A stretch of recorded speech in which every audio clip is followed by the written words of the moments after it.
মানুষকে সতর্ক করছেন। আর আল্লাহ তাআলার কিতাব আমরা জানি আল কোরআন। আর আল্লাহ তাআলা কোরআনের প্রথমেই এই কোরআনের ব্যাপারে আমাদেরকে চ্যালেঞ্জ ছুড়ে দিচ্ছে, যেটা এমন এক বই, এমন একটা কিতাব যেটা ভুল মাত্র নাই। আজকে 1400 বছরের বেশি সময় হয়ে গেছে, আজও পর্যন্ত ওই বইয়ের কেউ একটা ভুল ধরে রাখতে পারেনি। আমরা হয়তো অনেকে বলবে যে এই জায়গাটায় ভুল আছে, এই জায়গাটায় ভুল আছে। আসলে যে ভুল ধরতেছে তার জ্ঞানের সীমার পরিধির কারণে সে মনে করতেছে এটা ভুল, কিন্তু যে এই ব্যাপারে যথেষ্ট জানে সে এটার সঠিক ব্যাখ্যা দিয়ে দিচ্ছে। এই জন্য আল্লাহ তাআলা কোরআনে পাকে কি বলতেছেন, যে জানে আর যে জানে না সে সমান না। এই জন্য আমাদেরকেও জানতে হবে। এই জন্য কোরআনের প্রথম আয়াত কি ছিল? ইকরা, পড়তে বলা হয়েছে। এই জন্য আমাদেরও প্রাত্যহিক জীবনে প্রতিদিনই আমাদের কিছু না কিছু কোরআনের বিষয়ে পড়া উচিত। আমরা জানি কোরআন আরবি ভাষায় আসছে, তা আমাদের পক্ষে তো আর সম্ভব না। আমরা এই যে বয়সটা পার হয়েছি, আমাদের অ্যারাবিক ব্যাকগ্রাউন্ড নাই, তথাপি আমরা আমাদের মুফাসসিরগণ আমাদের জন্য এটা সহজ করে দিচ্ছে। আমাদের নেটিভ ল্যাঙ্গুয়েজ, আমাদের মাদার ল্যাঙ্গুয়েজ, মানে বাংলা ভাষায় এটাকে তাফসির করে দিচ্ছে। আমরা ওয়াজ মাহফিল শুনি না, অ্যান্ড ওয়াজ মাহফিলের কিন্তু সবাই একরকম বক্তা না। অনেকে আছে যে সে মাহফিলে যে ইসলামকে বরঞ্চ নেগেটিভভাবে উপস্থাপন করে, অপব্যাখ্যা করে। এই কারণে মানুষ আরও ইসলাম থেকে দূরে সরে যায়। তাদের মধ্যে অনেক অ্যাগ্রেসিভনেস আছে, উল্টাপাল্টা ব্যাখ্যা দেয়, এবং আমাদের যে যত অন্যান্য ভাইরা আছে তাদের ব্যাপারেও বাজে মন্তব্য করে। কিন্তু ইসলাম যেখানে বলতেছে কোরআনের মধ্যে যে তোমরা কাউকে ভুলেও গালি দিও না, আর সেখানে তারা সজ্ঞানে গালি দেয়, তার মানে তারা ইসলামকে ভুলভাবে উপস্থাপন করতেছে।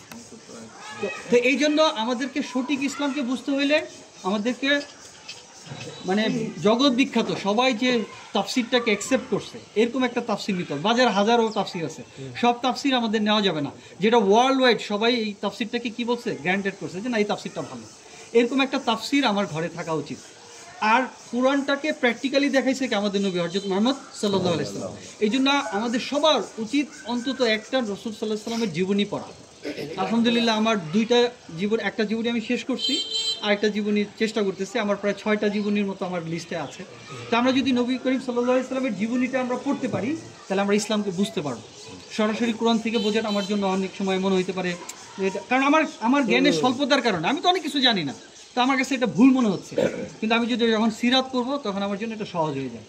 তো আমি একটা হাদিস দিয়ে শেষ করতেছি। আল্লাহ রাসূল সাল্লাল্লাহু আলাইহি ওয়াসাল্লাম বলতেছেন যে তোমার ইমানকে খাঁটি করো, অল্প আমলই নাজাতের জন্য যথেষ্ট। তা আমরা যদি এই কথা বলি আল্লাহ ছাড়া আর কোনো মাবুদ নাই, একমাত্র আল্লাহ তাআলাই ইবাদত করতে হবে, আল্লাহ তাআলাই সব করেন। আর হযরত মুহাম্মদ সাল্লাল্লাহু আলাইহি সাল্লামের দেখানো পথ মতের মধ্যেই কি শান্তি এবং কামিয়াবি দুনিয়া এবং আখিরাতে। এই মূলনীতির উপরে যদি আমি চলতে পারি তাহলে আমার ইমানটা খাঁটি হবে, আর তখন আমি অল্প আমল করব, তাতেই আমি নাজাত পেয়ে যাব। তা আমরা এখানে যে বন্ধুরা আছি ইনশাআল্লাহ তাআলা আমরা আখিরাতে চাই, আমরা যেমন এখানে গেট টুগেদার করতেছি, আমরা ইনশাআল্লাহ জান্নাতেও এরকম একসাথে হব তো ইনশাআল্লাহ। আর এই জন্য এই জান্নাতে একত্র হওয়ার জন্য আমাকে এই দুনিয়াতে প্রিপারেশন নিতে হবে, তাই না? আমি যদি অফিসে না যে আমার স্যালারি দিবে, বন্ধু যদি দোকান না খোলে তাহলে কি তাড়িয়ে আসবে? বিজনেস হবে না। এই জন্য আমাকে আল্লাহ তাআলা দুনিয়াতে পাঠাইছে আখিরাতে ক্ষেত স্বরূপ। আমি যদি এই দুনিয়াতে ফসল উৎপাদন না করে যাই তাহলে কি হবে? আমি আখিরাতে ভোগ করতে পারবো না।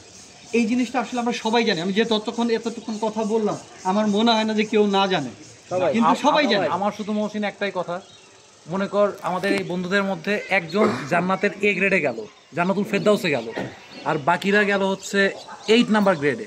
যাইতেই পারে। এখন যে এ গ্রেডে গেল সে কি 8 নাম্বার গ্রেডে মাঝে মাঝে বেড়াইতে আসতে পারবে? যদি আসে তাহলে তুই ভাই আসি।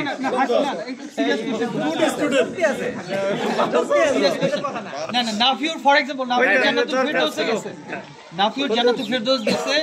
নাফিউর যদি ওই হাসরের ময়দানে বলে আল্লাহ আমরা ওইদিকে আমরা একটা দিন একসাথে ইফতারি করছি, আমি আমার বন্ধু রবিন, আমার বন্ধু মিতু, আমার বন্ধু মহসিন, সুজনকে ছাড়া আমি জান্নাতে যাইতে চাই না। ওরা তো জান্নাতে আছে, কিন্তু 8 গ্রেডে বা 7 এ আছে। শেষ করে দে। এখন তুমি যদি ওই পরিমাণ আল্লাহ তাআলার কাছে গ্রহণযোগ্য হয়ে থাকো, তোমার এই চাওয়াকে আল্লাহ তাআলা পূরণ করে দেবে। জান্নাতের